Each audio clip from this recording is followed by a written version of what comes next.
हमारा जो काठमांडू टूर है कल हमने ख़त्म किए थे दरबार स्क्वायर, पाटन दरबार स्क्वायर जो ललितपुर में है वहीं से।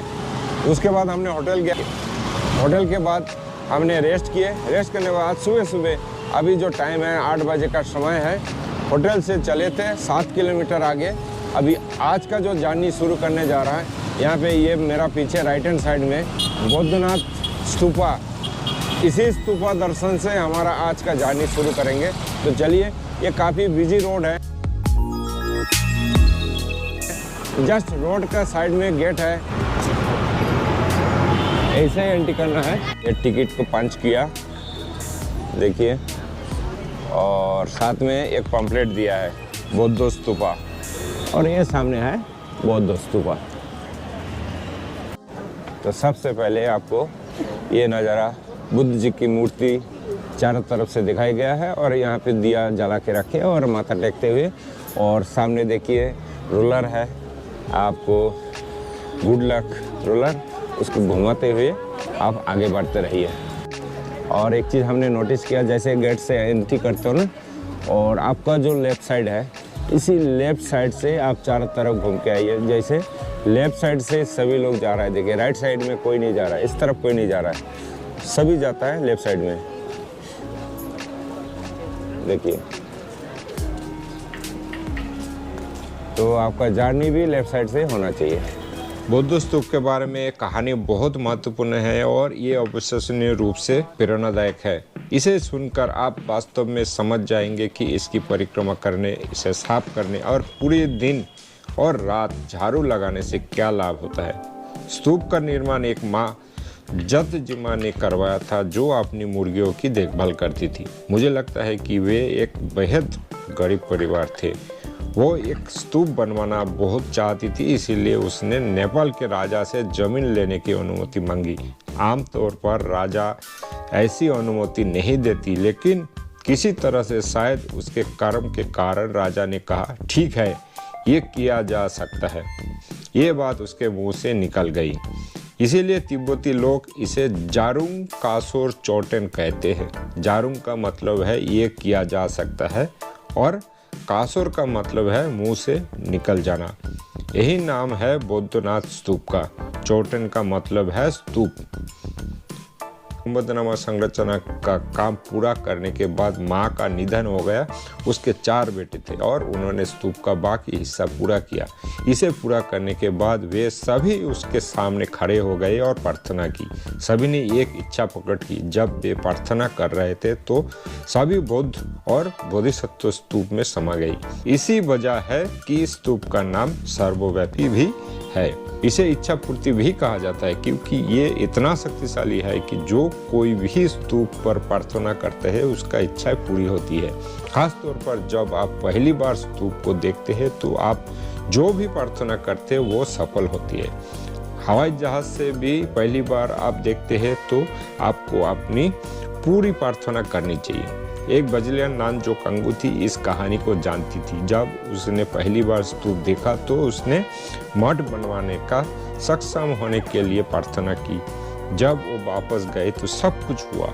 उसने योजनाएं बनाई और निर्माण करने में सक्षम हुई। खैर, जब सारे भाई स्तूप के सामने खड़े थे तो सबसे बड़े भाई ने प्रार्थना की, मैं तिब्बत हिम भूमि में एक धर्म राजा बनूं। अगले भाई ने उसकी प्रार्थना सुनी और कहा, मैं धर्म का प्रचार करने में उसकी मदद करने के लिए एक मंत्री बनूं। अगले बेटे ने प्रार्थना की, मैं तिब्बत में दीक्षाओं की परंपरा को आगे बढ़ाने के लिए एक मठाधीश बनूं। और अगले ने प्रार्थना की, जब तिब्बत में धर्म के प्रचार में बाधाएं आएगी तो मैं एक शक्तिशाली जोगी बनूं। अगले जन्म में सबसे बड़ा भाई तिब्बत में धर्म राजा संगतसेन गंपो बन गया। वो धर्म राजा था जिसको 2 राजकुमारियां थी जो शाक्यमुनि बुद्ध की मूर्तियां लेकर आई थी। एक अब जोगांग में है और दूसरा रामोच में है। उसने सभी सत्यों के लाभ के लिए महान कार्य किया और मुझे लगता है कि उसने जोगांग के निर्माण में भी मदद की। दूसरा भाई तिब्बत में मंत्री बन गया, पद्म गुगत सेन। तीसरा भाई मठाधीश बन गया, संत रक्षित। और चौथा भाई पद्म संबत बन गया। बौद्धनाथ स्तूप नेपाल के काठमांडू में स्थित एक पूजनीय और भव्य बौद्ध तीर्थस्थल है और ये नेपाल की समृद्धि सांस्कृतिक ताने बाने का एक प्रतिष्ठित प्रतीक है और तिब्बत के बाहर तिब्बती बौद्ध धर्म का केंद्र बिंदु है। स्तूप का विशाल मंडप इसे नेपाल और वास्तव में दुनिया के सबसे बड़े गोलाकार स्तूपों में से एक बनाता है।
बौद्ध स्तूपा आप देखें, बुद्धनाथ टेम्पल जस्ट अपोजिट में यहाँ पे देखिए त्रिकाल मैत्री बुद्ध विहार, लद्दाख का मोनेस्ट्री है। एक बार इस कॉम्प्लेक्स में भी विजिट करता हूँ, फिर आगे बढ़ते हैं। ये है लोकेशन।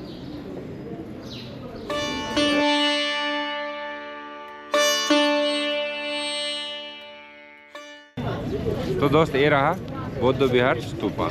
चलते आगे बढ़ते हैं।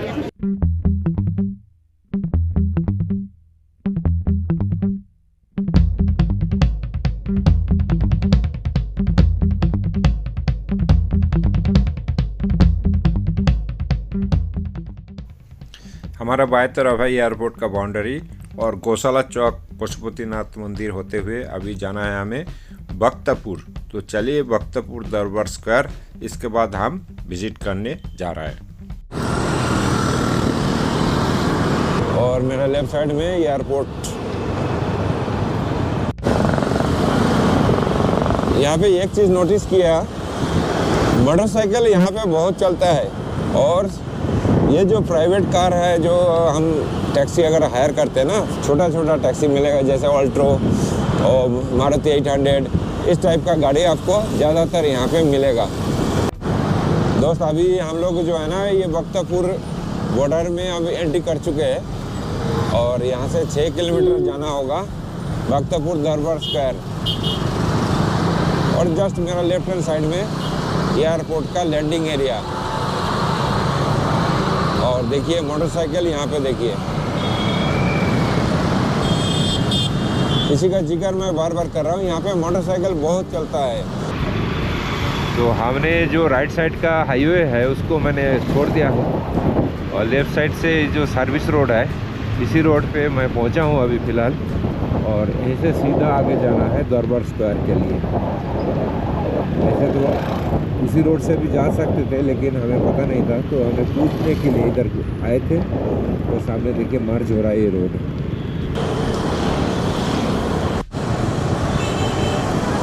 दोस्त मैं एक चीज़ बता देना चाहता हूँ, आप अगर स्कूटी अगर हायर कर रहे हो ना, एक चीज़ थोड़ा सा ध्यान दीजिए, आपका मोबाइल जो पाउच होता है, मोबाइल पाउच इसमें होना चाहिए, मोबाइल कैरियर। अदरवाइज़ ये जो पूछ के बड़ा दिक्कत है, या तो जेब में भी रखोगे मोबाइल, साथ में कोई है तो ठीक है, अदरवाइज अकेला जैसे मेरा जैसा स्लो ड्राइवर हो, स्लो राइडर हो और स्लो ट्रैवल कर रहे हो, तो आपके लिए बड़ा दिक्कत है। बार बार रुक करके जेब से मोबाइल निकाल के रूट देखना बड़ा दिक्कत है। तो बेटर अकेला हो तो आप उसी हिसाब से देख लीजिए, आपका मोबाइल रखने के लिए कोई बंदोबस्त किया है ये व्हीकल प्रोवाइडर वाला, स्कूटी या मोटरसाइकिल वाले।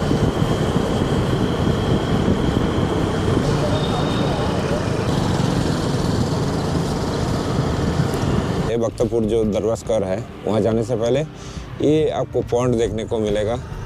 ये भी एक खूबसूरत जगह है। थोड़ी देर मैं सोचा एक बार रुक करके आपको दिखा दूँ।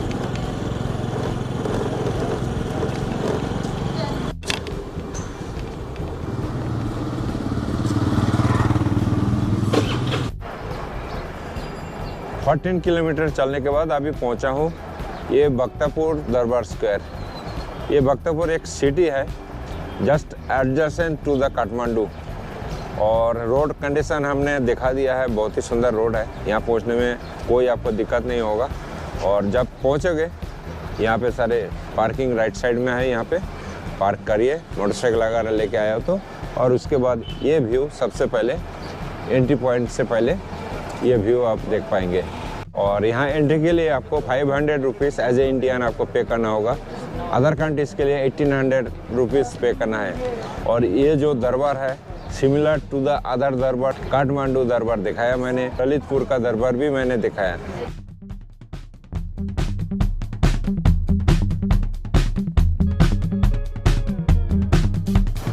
और यहाँ नेपाली जो डिश होता है, डिश का नाम देखिए, थोड़ा सा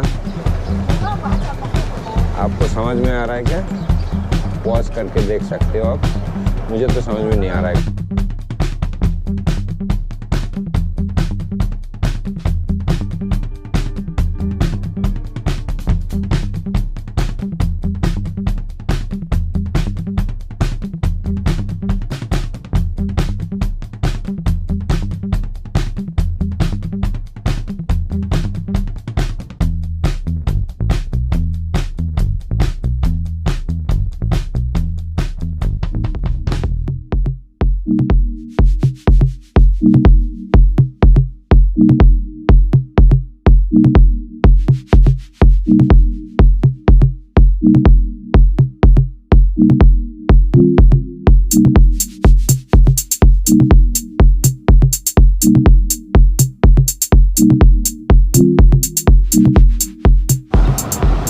दोस्त भक्तपुर दरबार स्क्वायर से 7 किलोमीटर चलने के बाद ये स्थान पहुंचा हूँ।